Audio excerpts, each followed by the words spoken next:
Okey, yang seterusnya. So ini check. Kita dah belajar cara conversion.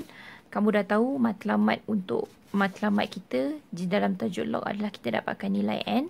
Seterusnya adalah kita nak belajar cara nak evaluate logarithm dengan menggunakan kalkulator. So senang je cara nak guna kalkulator dia. Kalkulator silver atau hitam. Untuk pengetahuan awak, setiap kali kita nak tekan log, kita kena tahu nilai base kita. So, pada setiap kalkulator kalkulator saintifik apa-apa pun, base default. Default tu maksudnya base kalau kamu bila kita tekan log kat dalam kalkulator, log kita ni kalau kamu tengok tak ada base. Bukan maksudnya tak ada base, tapi yang base dekat setiap kalkulator secara rasminya nilainya adalah 10. So, sekiranya awak diberi soalan log 10 8 macam dalam ni. Tak payah saya pun nak buat macam kuasa kecil macam mana, kuasa kat bawah. Nak cari kuasa kat bawah. Tak ada. Memang tak ada. Sebab dalam kalkulator tak ada base kat bawah. So, apa yang kamu perlu tekan adalah kamu terus je tekan nilai 8 ni. So, log 8 equals to. So, this is the value of log 8. Kadang-kadang dia tulis LG. LG ni pun referring to log. So, log 0.2 equals to, so negative 0.6994. Okay, sometimes soalan diberi dalam bentuk ln. Contoh, ln 0.25. Apa itu ln? Sekejap lagi saya beritahu. Tapi nak dapatkan ln adalah, kalau kamu tengok kat sini ada log, kat sini ada ln. Tekan ln.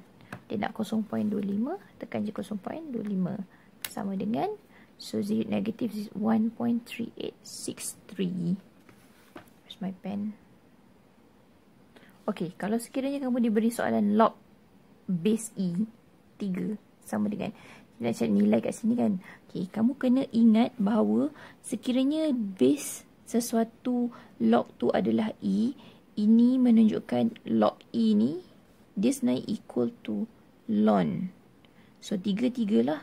Jadi nak kira dia guna kalkulator, tekan je terus ln 3 equals to 1.0986. Sama juga ni kan, ln 0.25 ni, ln ni sebenarnya log base E. Soalan lain contoh, log E1. Okay. First, tukar dulu log E ni kepada ln 1.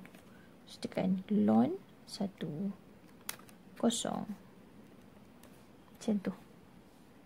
Okay. Kalau sekiranya kamu punya log, kalau sekiranya kamu punya log ada pecahan. Sorry, soalan ni ln kan? Okay. Ln 6/5, tekan kurungan. Kalau misalnya kalkulator silver ada kurungan siap-siap. Kalkulator hitam saya tak sure. Tapi kalau dia tak ada kurungan, make sure you buat kurungan. Ni. Button kat sini. Okay, 6/5. Tutup kurungan. Sama dengan 0.1823. Buat 4 tempat puluhan supaya tepat. Kita nak simplifykan logarithm expression. So, dalam tajuk simplify memang sangat penting kamu kena tahu apa matlamat soalan kamu. Bentuk jawapan akhir ni maksudnya matlamat soalan kita lah, kehendak soalan kita. Sebab ada soalan kita kena start daripada satu expression. Contoh, soalan ni daripada satu expression dia pecah jadi banyak-banyak expression. Okay, sometimes soalan tu dia dah ada banyak-banyak expression. Macam contoh soalan ni. Ini adalah soalan daripada banyak, dia nak suruh gabung jadi satu. Ini adalah soalan daripada satu, dia nak pecah jadi banyak. Jadi kamu kena tahu soalan tu nak gabungkan ke nak pecahkan. Itu yang pertama. Nak gabung ke nak pecahkan. And then, daripada kehendak soalan tu, baru kita boleh rencanakan. Okay, saya nak cari apa, nak guna law mana, nak pilih, nak tengok operasi yang mana. Macam tu. Dia tak boleh awak main terus je pilih. Okay, itu yang pertama. Alright, so saya akan perkenalkan kepada korang. Ini penting law of logarithm. So dalam buku ada juga, saya ada buat. Okay.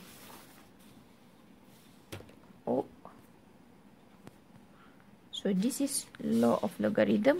Kalau kamu tengok law of logarithm ni, dia tak sebanyak law of indices. Okay, this is law of logarithm. Ada 7. Tapi sebenarnya law of logarithm ni, dia menjawab balik law of indices. Sorry. Law of indices. Kan tadi kita tengok indices sebenarnya dia pair dengan logarithm kan. Okay, kita tengok balik tengok betul-betul lah. Log xy, log x plus log y. Nampak tak sini? Xy ni adalah darab. Dia jadi tambah. Kalau indices, dia ada darab, kuasanya jadi tambah. Okay. Ini pun sama. Log x over y jadi log x minus log ay. Ini bahagi. X per y ni sebenarnya bahagi. Kalau indices pun kita ada. Am bahagi an, am tolak n. Ini tolak, yang ini tolak. Okay. So maknanya kalau ada operasi bahagi, lognya akan jadi tolak. Seterusnya log a x to the power of n. Okey, yang ni memang tak ada yang equivalent lah. So saya akan skip dulu. Kalau sekiranya, ini kita panggil power log Kalau sekiranya nilai dalam log kamu ada power, power tu kita boleh bawa ke depan. N ni kita bawa ke depan, dia akan jadi n, and then kita salin balik log kita. Lepas ni saya akan buat contoh untuk set satu lah, jangan risau. Okay. And then kalau sekiranya law yang ketiga ni adalah kita nak change of base law. Sekejap, mana saya punya pen? Okay. Law yang ketiga ni tujuannya kita nak change base.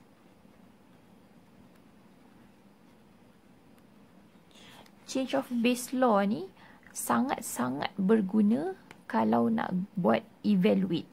Sebab kadang-kadang soalan kamu base dia 2. Tapi calculator tak boleh baca base 2. Calculator cuma boleh baca base 3. Base 10. So kamu kena tukar daripada base 2 kepada base 10. Caranya kita kena guna law nombor 4. Okey, law nombor 5, 6 dan 7 ni sebenarnya adalah law yang equivalent. 5 dan 6 ni sebenarnya dia menjawab balik indices ni. Kalau misalnya A kuasa kosong sama dengan 1. A kuasa kosong sama dengan 1. Sebab itulah log A 1 sama dengan kosong. Kita dapat balik dia punya indeks ni kat sebelah kanan. Dia macam awal tadi kita belajar. Kalau sekiranya awak punya base sama nilai dengan awak punya number, awak akan dapat indeks sama dengan 1. Kenapa? Sebab A kuasa 1 sama dengan E. A kuasa 1 sama dengan E. Yang ni A kuasa kosong sama dengan 1. A kuasa kosong sama dengan 1. Yang ni special law. Okay, last sekali sekiranya awak ada A dengan A kuasa A, power N. Ini sebenarnya dia gabungkan law nombor 3 dan law nombor 6. So, kalau awak punya nombor dan base sama, jawapan akhir awak kat sebelah kanan ni evaluate dia, hanya ambil terus nilai kuasa.